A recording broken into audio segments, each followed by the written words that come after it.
Hello friends, welcome to another new video. আপনাদের আবার একটি নতুন ভিডিওতে স্বাগত জানাই। এবার রীতিমতো রাজ্যের ইউনিভার্সিটি বা কলেজগুলোর সাথে ইউজিসির খড়গহস্ত পরিস্থিতি, কেন এই সিচুয়েশন তৈরি হয়েছে সেটা ডিসকাস করব এবং এতে স্টুডেন্টসদের আদৌ কোনো ক্ষতি হচ্ছে কিনা, স্টুডেন্টসদের কি কি করণীয় থাকতে পারে এরপর, অবশ্যই সেটা জানাটা খুবই ইম্পর্ট্যান্ট। তাই এই ভিডিওটা আজকে আপনাদের জন্য আমি বানাচ্ছি।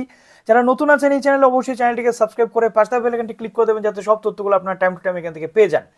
তো প্রথমত, গতকাল থেকে আমরা একটা জিনিস দেখতে পাচ্ছি যে ইউজিসি রাজ্যের 35টা কলেজ বিশ্ববিদ্যালয়কে গুরুত্বপূর্ণ নোটিশ পাঠিয়েছে। রীতিমতো বলতে গেলে একটা ইউজিসির পক্ষ থেকে দেওয়া হয়েছে থ্রেট। কেন এই থ্রেটটা দেওয়া হয়েছে তার কারণ হচ্ছে একটা, একাডেমিক ব্যাংক অফ ক্রেডিট অর্থাৎ এবিসি, ন্যাশনাল এডুকেশনাল পলিসির এক অতি অবিচ্ছেদ্য অংশ হচ্ছে এই academic bank of credit. Academic bank of ক্রেডিটের কাজটা কি সেটা আগে আমাদের জানতে হবে।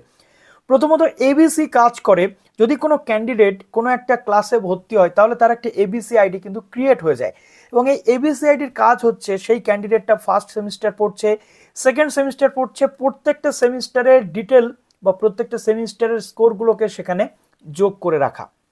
এবার যেটা হয়, যদি কোনো ক্যান্ডিডেট ফার্স্ট সেমিস্টার বা ফার্স্ট ইয়ারটা কোনো একটা ইউনিভার্সিটি বা বর্ধমান বা বিদ্যাসাগর ইউনিভার্সিটিতে পড়েছে, সে চাইলে ন্যাশনাল এডুকেশনাল পলিসি বা এবিসির সিস্টেম অনুযায়ী, ইউজিসির নতুন রুলস অনুযায়ী, সে চাইলে একটা কলেজ থেকে অন্য কলেজে তার ক্রেডিট ট্রান্সফার করে সেই কলেজে সে নতুন করে আবার ভর্তি হতে পারে। অর্থাৎ ফার্স্ট সেমিস্টার এখানে পড়ে সেকেন্ড সেমিস্টার অন্য কোনো জায়গাতে গিয়ে ভর্তি হতে পারে। এন্ট্রি এক্সিট রাখা হবে।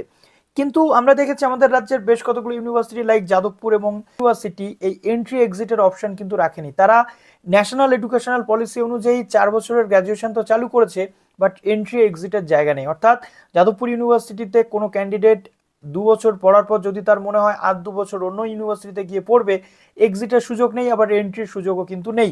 বাট ইউজিসির প্রশ্ন হচ্ছে এটা যে কেন থাকবে না, এটা একটা ন্যাশনাল রুলস, এটা একটা ইউজিসির কোড অফ কন্ডাক্টের মধ্যে পড়ছে। কেন বাদবাকি কলেজ ইউনিভার্সিটিগুলোর মতো এই ইউনিভার্সিটি বা কলেজগুলো করবে না?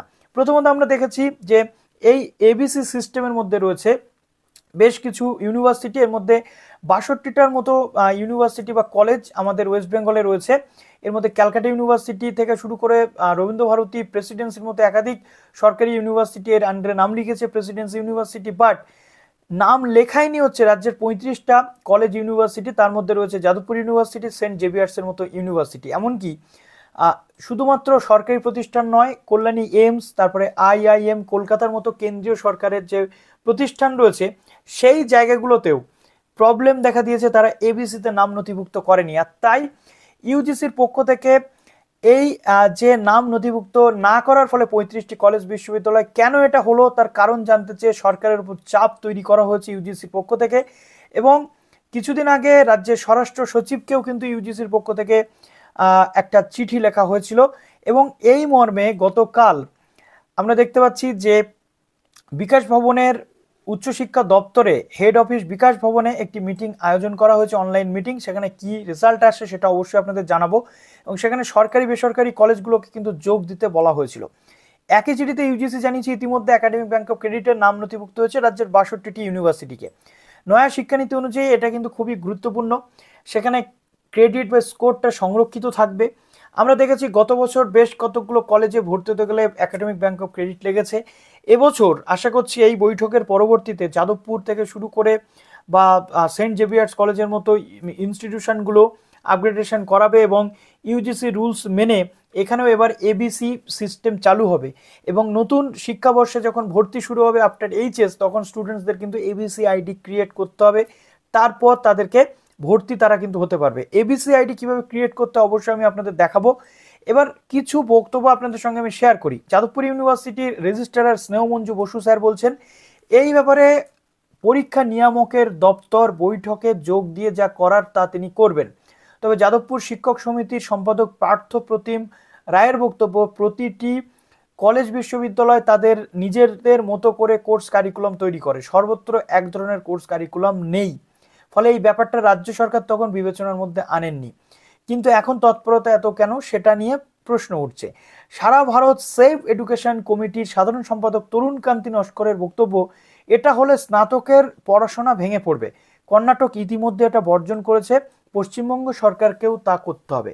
সুতরাং এই এবিসির কিছু গুড সাইড, কিছু ব্যাড সাইড রয়েছেন। এই টিচাররা যারা রয়েছেন, শিক্ষক সমিতি, তারা এর ব্যাড সাইড নিয়ে কথা বলছেন।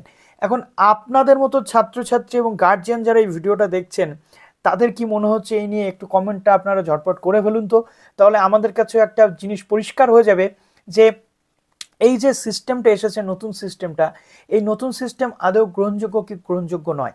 আমার তো মনে হচ্ছে এর মধ্যে অনেক সুবিধা রয়েছে। স্টুডেন্টসরা একটা জায়গাতে ভর্তি হওয়ার পর যদি তারা মনে করে সেখানে তাদের প্রবলেম হচ্ছে, হতেই পারে কোনো একটা ক্যান্ডিডেট নর্থ বেঙ্গলে ভর্তি হয়েছে, তার বাবা চাকরি করে, এখন তার ট্রান্সফার হয়ে গেছে কলকাতাতে, তাকে কলেজ ট্রান্সফার করতে হতেই পারে। বাট কলেজ ট্রান্সফার তো এইভাবে আগে হতো না, ইউনিভার্সিটি টু ইউনিভার্সিটি ট্রান্সফারের ক্ষেত্রেও প্রবলেম। সুতরাং এখানে এখন যদি আমরা দেখতে পাই যে এই ক্রেডিট ট্রান্সফার বা এন্ট্রি এক্সিটের মাধ্যমে এবিসির যে সঠিক অ্যাপ্লিকেশন, সেটার মাধ্যমে যদি কোনো ক্যান্ডিডেট নর্থ বেঙ্গল থেকে ক্যালকাটা ইউনিভার্সিটির কোনো একটা কলেজে এসে ভর্তি হতে পারে, তার থেকে বেটার সলিউশন তো আমার মতে অন্য কিছু হতে পারে না। তো এই নিয়ে আপনাদের কি মন্তব্য কমেন্ট সেকশনে অবশ্যই জানাতে ভুলবেন না। ভালো থাকবেন সবাই, বেস্ট অফ লাক।